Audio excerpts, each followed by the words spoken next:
ma-redeem natin yung mga panahon na nasaya, na panahon na in-spend natin yung araw natin na para sa paghahanap ng sarili natin kaaliman. Redeem natin. Nagbigay tayo ng time kay Lord.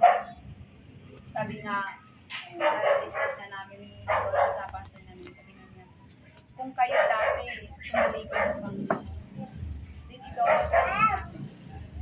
Ngayon, para mabawi natin yung naman.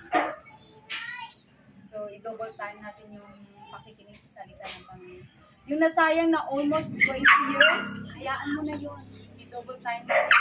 Na mas ilapit natin yung sarili natin. Kasi sabi mo, hindi na natin mabalikan yung hindi. Ang ngayon ang mahalaga. So, design natin sa heart natin na, Lord, gusto kong bawiin yung mga nawawalang part sa buhay. Ngayon gusto kong mag-double.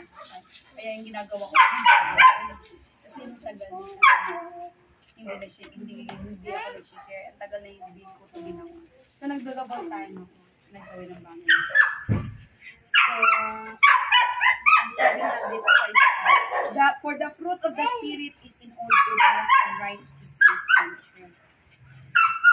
So, every time na nakikinig tayo sa salita ng Panginoon, there's a spirit na pinapadala niya para maunawaan natin. Kasi kung tayo-tayo lang din natin, tayo-tayo lang, kung ako lang magsasalita, lalabas na yung tenga natin